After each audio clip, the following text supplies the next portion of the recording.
Let's speak now to Rafe Heydel-Mankoo, because I've got various things I want to talk to him about as a genius when it comes to matters history and culture. On that topic, Rafe, I know you weren't prepped for this, weren't primed for this, because this is just me freewheeling right now, but it is an interesting one, isn't it? How the Christian church and how the 21st century, which is built upon a Christian system, whether you believe or whether you don't, frankly, our democracy, our morality, and all the rest of it sort of finds its roots in Christianity. And Christianity doesn't really have anything to say about Islam, and it can't. And it's kind of, this is difficult, isn't it? This is, I think, part of why we have such issues.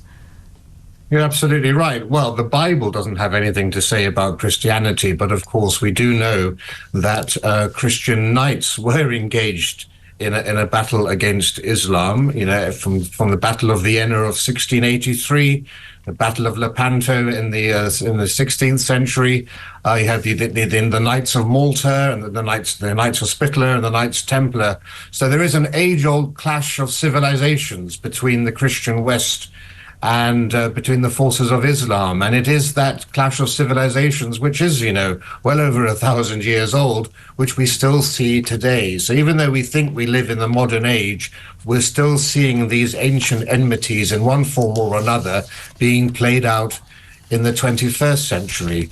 The other point to make, of course, is that we're not doing much to defend Christianity in this country. Absolutely not. And of course, and you're right, the Christian Bible does say, you know, one must always be hospitable, invite people into your home, but one also must be a good guest. This is also fundamental. And unfortunately, we have people coming into this country who seek not to live in our society, but seek to replicate their homelands here, including bringing over the problems from their countries quite often into our country too. So we must understand that. I mean, I personally have the position I take is quite simply, we need to get rid of the 1951 United Nations Convention on Refugees, because that was created in a post-war period when nobody foresaw the great massive movement of peoples between continents. It was all about finding a home for the Jews in Europe, and also for those who couldn't go back to the Eastern Bloc countries behind the Iron Curtain, the Poles and Czechs and so forth. I think a new convention for the UN should simply say refugees will be housed within their continent of origin. Yeah, so if you're fleeing Sudan, you go elsewhere in Africa. If you're fleeing Ukraine, you can come within Europe. That way, because it's all about cultural compatibility, religious compatibility. Exactly. When we had, you know, people trying to get out of Afghanistan when the Taliban took over, when we had all the people trying to flee Syria under ISIS, you had countries like Saudi Arabia who have got a lot of money, right? And also they're very able to pop up a massive, you know, tent village every time people want to come and do their sort of Mecca stuff. And they would just turn the other way. They weren't interested. They didn't want to help. And I think you're right. You know, assimilation is so important. And if people want to come here because they want to work here and contribute here, and that is their end goal, then we as a nation have always said, look, that's great. Come and join us, because Britain is all about that kind of stuff. But sadly, people are not. And on the topic in general about social cohesion and talking about Christianity, I think we've made a big mistake in this country not putting a protective arm around it. When we had the Gay Marriage Act, for example, anybody who said, I'm not sure David Cameron should be telling the church what to do and telling them the Bible is wrong is a good idea, was a homophobe and a monster and you can't do that. And I'm like, well, he didn't say the same to Islam, and he didn't say the same to Hinduism or Judaism or Sikhism or whatever. He just said to Christian, and that's also kind of the fault of Henry VIII, let's be fair. But no protection has been given, really, as far as I can tell, to Christianity. And as a result of this, in part, there's been this science and other stuff has sort of like made it unpopular, but there's been this destructive, corrosive erasure, essentially, of our cultural glue. And it seems to me, when you remove God from the picture, you better have a good idea of what you're going to replace him with. Because if you don't, you'll end up replacing him with trans lives matter, with the world is on fire and we've all got to bow down at the altar of climate change, and all these other neo-religions. Yes, well, nature detests a vacuum, a void, as we all know, and something will always fill that void. You could say that the new religion of the 21st century is the religion of woke. And racism and slavery are the original sin of this new religion of woke, of being born into a state of being racist. But, the problem here with this argument is that this only applies really to the Church of England, because the Roman Catholic Church, the Baptist Church, the evangelical churches in this country are filled to the brim. They know what they believe. They have very strict dogma and doctrine, as we also see in the mosques. They still stand for something, these religions. That's why people cleave to them, because in this era where people do feel very lost, they provide them with some stability. They're a grounding rock.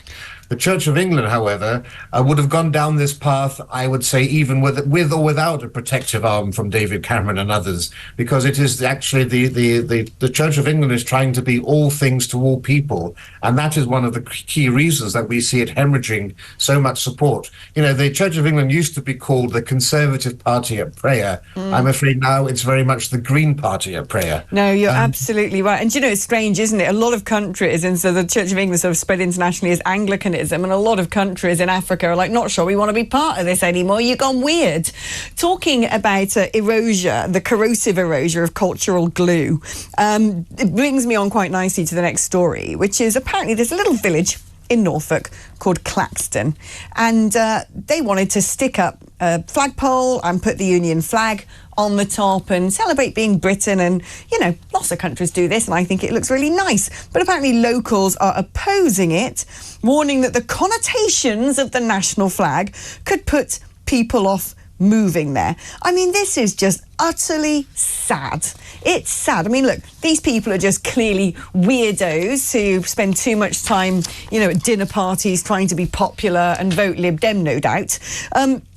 But it's sad that successive governments have allowed us to get to this stage where people actually think the flag of their nation is an embarrassment, or worse than that, it's some kind of dog whistle for nasty people, that it actually makes people who've come to this country feel like they're being ostracised and pushed out, when actually what we need is people to look at that flag and think, this is home, this is what represents me, this is what I'm going to cheer for in the Olympics. And I don't just mean Brits, I mean anybody who's turned up yesterday on a boat should look at that flag and think about it positively. Yeah, there's such a depressing story, because what we've seen really over the last 20 years is the complete demoralization of this nation, a derision and a denigrating of all that we once held dear. And what used to be, when I was young, love of nation has become national self-loathing. Because, there's nothing more English than the cross of St. George flying above a country church, or in this case, a Union flag flying at a village hall. It's just as English as, drinking warm beer.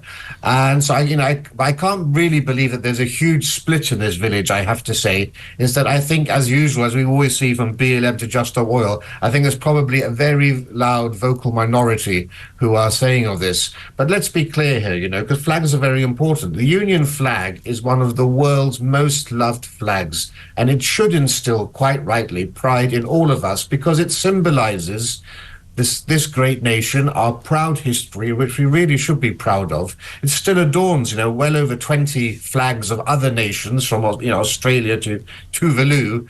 And it was the Union flag, people must remember, that was waved by Hong Kong protesters in 2019, protesting for democracy, because they saw it as a symbol of freedom and democracy. During the Second World War, from 1940 to 41, the Union flag was the only symbol of hope for the oppressed peoples of Europe living under the Nazi jackboot. And in fact, in both of the world wars, millions of black, brown and white troops fought and died under that flag, and it's an insult to their memory, those who gave their today for our tomorrow, to say that this flag is somehow representative of racism or anti-immigration. It was under the British flag that the Royal Navy sailed in the 19th century to abolish the slave trade on the Atlantic, but also abolish abhorrent practices in Africa and in Asia. So this is a flag of pride. It's not a flag of shame. And what gets me, where you really can see that the insidious nature of the left here, is that this is not about flying the flag year round. It's about flying the Union flag, the Cross of St. George, and the county flag of Norfolk